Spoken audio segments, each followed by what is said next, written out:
will hear a radio interview about an upcoming fair. First, you have some time to look at questions 1 to 4.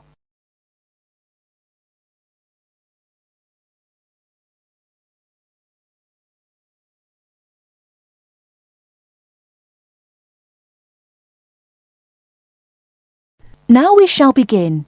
You should answer the questions as you listen, because you will not hear the recording a second time. Listen carefully and answer questions 1 to 4.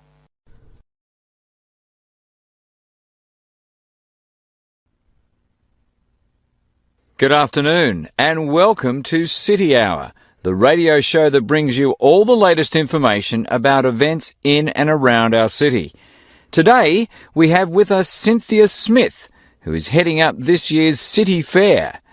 Cynthia, would you start by giving us some of the basic information about the fair? Where will it take place this year? I'm glad you asked that question because I know most people will be expecting the fair to be at the fairgrounds as usual, but we've had to change the location this year due to some construction work. You know, they're building the new high school in that neighbourhood and they've been using the fairgrounds as a place to store construction materials. So we've moved the fair to City Park, which I think is a wonderful location. Yes, that will be a great place for the fair. I understand that the fair begins on Friday morning with a special opening event. Actually, it won't begin until that evening, but you're right about the special event. Traditionally, we've begun with a parade, but this year our opening event will be a special dance performance. And the most exciting part is that the mayor will be one of the dancers. The mayor is a woman of many talents. Cynthia, could you tell our listeners about the price of admission? What will it cost to attend the fair? We're trying to keep the price down as much as possible. A 3-day pass is just $25, or you can buy a Saturday or Sunday only pass for $15. The opening event on Friday, the dance performance, doesn't cost anything to attend, and we're hoping a lot of people will come to watch that.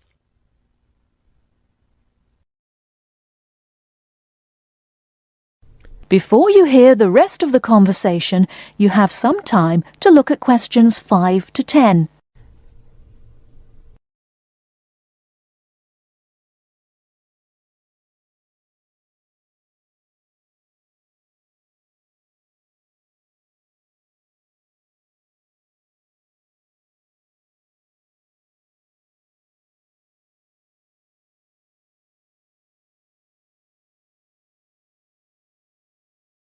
Now listen and answer questions 5 to 10.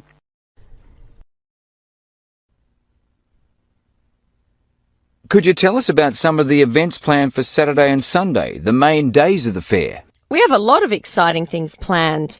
There are a number of events especially for children, including a clown show on Saturday afternoon. On Saturday evening, we've got an event that can be enjoyed by the whole family, a concert by the lake. I'm sure that will be a popular event. Is there anything special planned for Sunday? Yes, a really fun event, and we hope a lot of people will participate. There'll be a singing contest in the afternoon. It's open to everyone at no charge. It doesn't matter whether you're an experienced singer or not. If you've always dreamed of singing on stage, this is your chance. That sounds like a lot of fun. I think it will be. I'd also like your listeners to know that besides the special events I've mentioned, there will be things taking place all weekend. For example, at the food court, international food will be served. You'll be able to sample dishes from all around the world. There will also be special games for children at different locations around the fair. Will there be things people can buy, souvenirs, anything like that? We have a large area set aside where there will be crafts for sale. This will be an opportunity to buy many lovely handmade things and to get to know some of our local artists and craftspeople as well. It sounds like there will be a lot of fun for everyone at this year's fair. Thank you for sharing the information with us, Cynthia. Thank you for inviting me.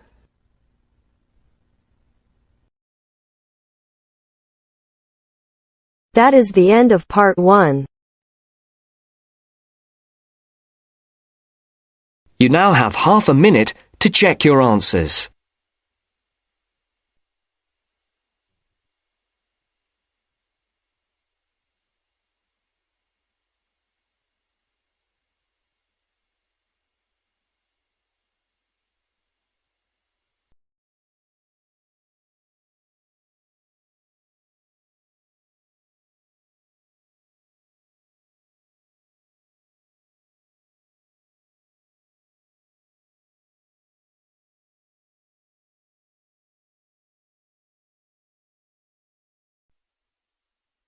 Now turns to Part 2. Part 2. You are going to hear a lecture given by a counselor. First, you have some time to look at questions 11 to 15.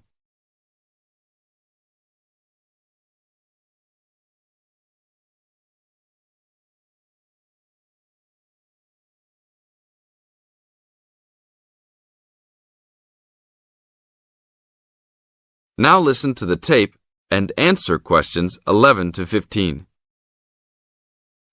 Hi, I am your counsellor for this year. Today, we will visit the facilities available to you on our campus. As students, you should take advantage of everything you have available to you. How many of you like sports? Well, I hope most of you do, because our school has great sports facilities. We have an indoor gym with state-of-the-art equipment. First, I want to tell you about our basketball facilities. There are 2 basketball courts. Both are full court and open for student use. We offer basketball leagues that all students are invited to join. Just sign up with a team. Usually, there are games on the courts, but during league time, only the teams are allowed to use the courts. The basketball courts are open 24 hours a day. If you want a job, you can be a referee at the games. Next, I want to tell you about the tennis facilities. We have 5 tennis courts available for student use. The tennis courts are open every day, 8 a.m. until 10 in the evening. You should call ahead to reserve a court because they are very popular and can often be booked weeks in advance. There are rackets and balls available for rent at the front desk of the courts. There is an Olympic-sized swimming pool that is open for students and the general public. There are also showers and locker rooms available. The swimming pool is open every day, 9 a.m. until 7 in the evening. There are openings for the position of lifeguards, so if you are looking for a job in the sun, this might be good for you. Now look at questions 16 to 20.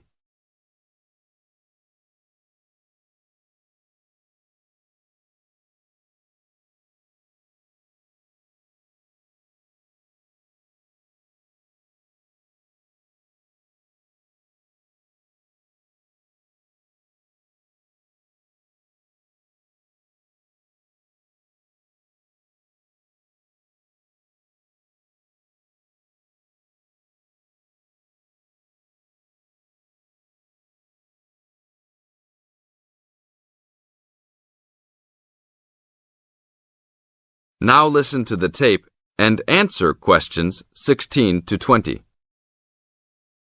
There are also 2 weight rooms and a gymnastics room. The weight rooms have all the standard equipment available. Please check with the gym to see the open hours because they vary from time to time. The gymnastics room is usually not open for individual users because there are almost always classes held in the room. However, if you are interested, you may sign up for gymnastics classes. Plus, if you like martial arts and boxing, we offer classes for everyone, from beginners to advanced students. Please check the schedule for availability. There is everything available, from Chinese wushu to Brazilian wrestling. I will talk for a brief moment about our library system. Our campus has 3 libraries available to undergraduate students, 1 additional graduate library and 1 faculty library. The libraries are open daily until midnight except for during testing periods, when the libraries will be open 24 hours. Please look on a map to see where the libraries are located. All students with a valid ID can check out books, with a maximum of 10 books at a time. Books can be checked out for a 2-week period and then renewed for 1 month maximum. After that, there is a $1 fine per week that the book is overdue. I will repeat that. There is a hefty $1 fine per week. So it is a good idea to return books on time. If you lose a book, then you will have to repay the library for it, plus a fine. If you damage a book, most likely you will have to repay the value of the book. So please, enjoy the library facilities, but take care of the school's belongings. The library is also equipped with 200 computers for student use. They are all internet ready and available for use. You must sign up at the library for 1-hour time slots. You may sign up for up to 3 consecutive slots at a time. No one can use the computers without first signing in at the library. That is it for now. Thank you for your attention. That is the end of part 2. You now have half a minute to check your answers.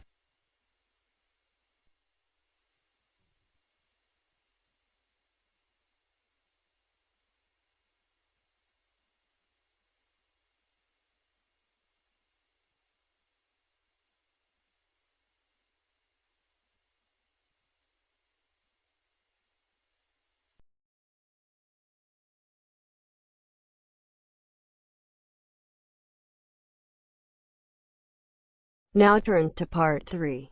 Part 3.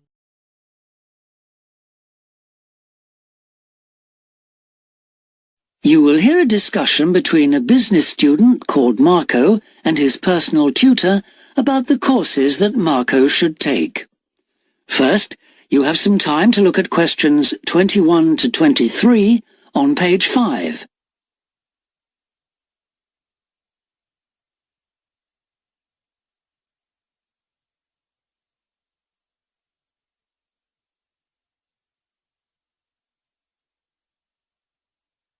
Now listen carefully and answer questions 21 to 23.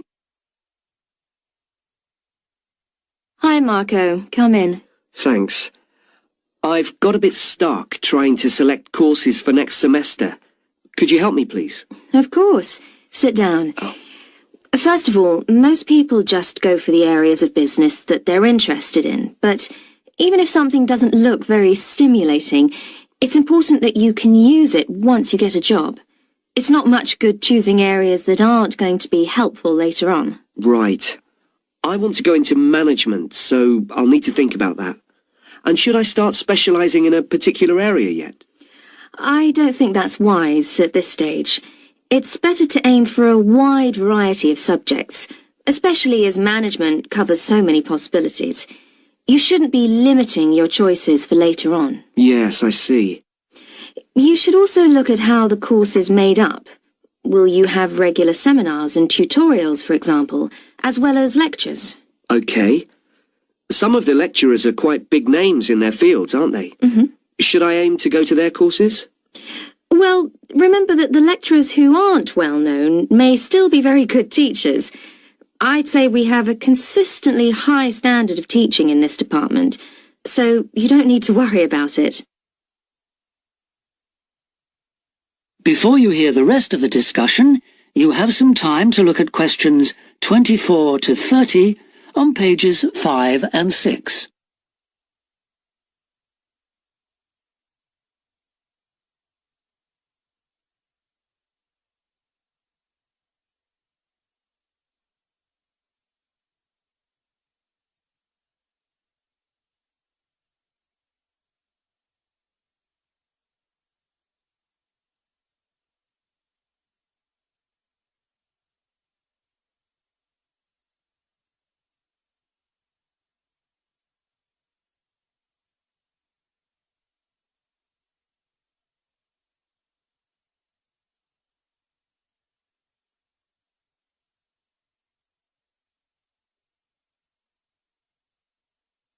Now listen and answer questions 24 to 30. Good. Well, that's a great help. Now, last time we met, you mentioned doing team management, didn't you? That's right. I'm still quite keen on the idea. Mm-hmm. The trouble is that because of changes in the content of various courses, team management overlaps with the Introduction to Management course you took in your first year. So what you learned from it would be too little for the amount of time you'd have to spend on it. I'll drop that idea then. Have you had a chance to look at the outline I wrote for my finance dissertation? I left it in your pigeonhole last week. Yes. Why exactly do you want to write a dissertation instead of taking the finance modules? It'll be pretty demanding. Well, I'm quite prepared to do the extra work because I'm keen to investigate something in depth, instead of just skating across the surface. I realise that a broader knowledge base may be more useful to my career, but I'm really keen to do this. Right. Well, I had a quick look through your outline, and the first thing that struck me was that you'll have to be careful how you set about it, as the way you've organised it seems unnecessarily complex. The data that you want to collect and analyse is potentially valuable, but you'll need to narrow down the subject matter to make the whole thing manageable. Okay, I'll have another look at it. I was talking to Professor Briggs about it yesterday, and I got some more ideas then. For part of the dissertation, I was thinking of trying to persuade finance managers from 3 or 4 companies to let me ask them about their company finances. If not, I think I'll have to change to another topic. Well, go ahead then. I could give you some names. Thanks. Now, let's talk about practicalities. Your dissertation must be finalised by the end of May, so you should aim to finish the first draft by the end of March. Is that feasible? Yes, it shouldn't be a problem. I'll need to register for the dissertation, won't I? Is that with the registrar's department? No, it's internal to this department, so you just need to let the secretary know. Do that as soon as you're sure you're going to write the dissertation. Okay. Then, to analyse your statistics, you're going to need some suitable software. If I were you, I'd drop into the computer office and ask them for a copy. Right. So, if I revise my outline...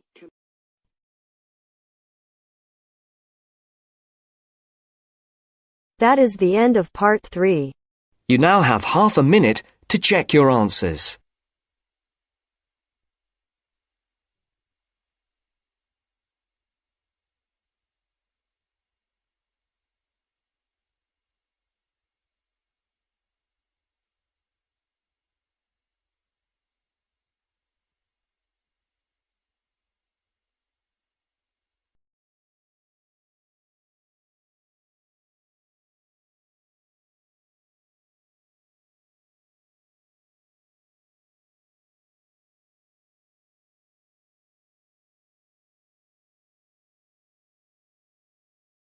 Now turns to part 4. Part 4. You are going to hear a talk about security in the UK. Listen to the talk and complete the statements below. First, you have some time to look at questions 31 to 40.